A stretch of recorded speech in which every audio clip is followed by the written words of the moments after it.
Alléluia. Glorifions notre Seigneur bien-aimé pour ce message qu'il va nous soumettre par sa grâce. Alors bonsoir ou bonjour à vous bien-aimés frères et sœurs en Christ.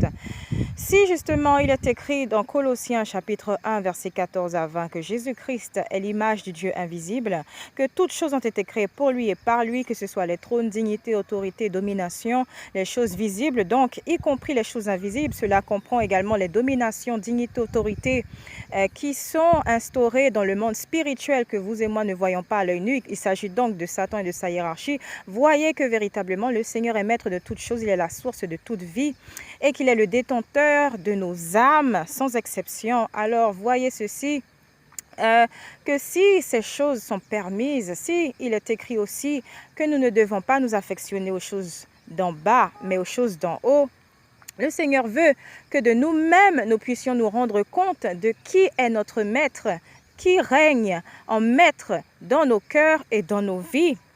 Parce que, bien aimés, nous le savons, Dieu, notre Père et Créateur en Jésus-Christ, nous a donné le libre arbitre. C'est pour que nous puissions en user selon les vertus de son Esprit Saint. Si vraiment nous l'avons accepté en tant que Seigneur et Sauveur dans nos vies, alors oui, véritablement, nous serons capables de dissocier le bien du mal. Nous serons capables de discerner ce qui est bon, juste, agréable aux yeux de Dieu. C'est pourquoi il est écrit dans le livre des Romains, justement, au chapitre 12, verset 2, de ne pas nous conformer aux commodités de ce monde, mais d'être renouvelés par l'intelligence. Le renouvellement de l'intelligence est justement indispensable afin que vraiment, bien-aimés, nous le voyons lui en tant que Dieu et non pas les choses de ce monde, non pas les faux dieux, non pas les idoles, quelles qu'elles soient, que ce soit des personnes, que ce soit des choses, que ce soit des situations, des circonstances, que ce soit des animaux ou autres. Voyez ceci, bien-aimés. Parce qu'une fois de plus, le Seigneur qui sonde les cœurs, qui sonde les reins, il connaît la finalité de toutes choses. Et parce qu'il ne veut pas que nous puissions ensuite lui reprocher ses jugements qui sont justes et irréprochables, je vous le rappelle, il veut vraiment que nous puissions statuer de nous-mêmes. À savoir que si vraiment nous l'acceptons en tant que maître de nos vies, alors nous n'aurons aucun mal à garder ses commandements. Ils ne seront point pénibles pour nous. C'est en ce sens que nous exprimerons notre amour véritable et sincère pour lui. Or, si nous nous détournons de quelque manière que ce soit de la foi, voyez que véritablement, il n'est pas maître de nos vies. Et parce qu'il n'est pas maître de nos vies, alors nous ne vivrons pas avec lui. Tout simplement, il faut vraiment embrasser cette réalité, bien-aimés, parce que beaucoup pensent que notre Père et Créateur n'est qu'amour, mais il est aussi justice. Alors, la justice, cette notion a deux connotations. La première, tout simplement, c'est qu'il est le restaurateur de toutes choses. Donc, toutes choses qui auraient été brimées par l'ennemi, qui auraient été volées, ôtées, empêchées par l'ennemi, le Seigneur, lorsqu'il reviendra justement, il restaurera toutes choses selon sa justice ineffable, inégalable, incorruptible.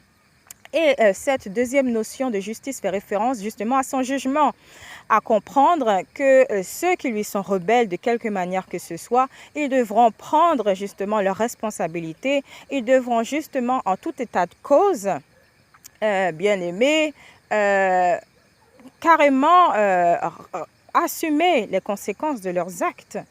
Et voyez que c'est dès maintenant que justement il faut prendre position. Parce que bien aimé, nous le savons, le Seigneur, il reviendra comme un voleur. Nous ne connaissons ni l'heure ni le jour.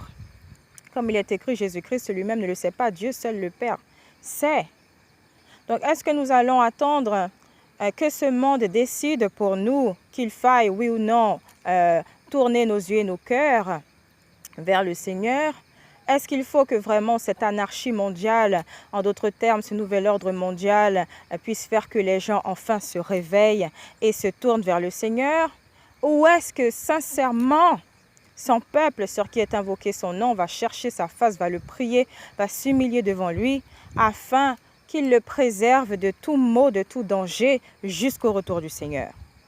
Donc, voyez, ce sont des questions auxquelles il faille vraiment que nous puissions répondre, des questions sur lesquelles il faille se pencher, méditer.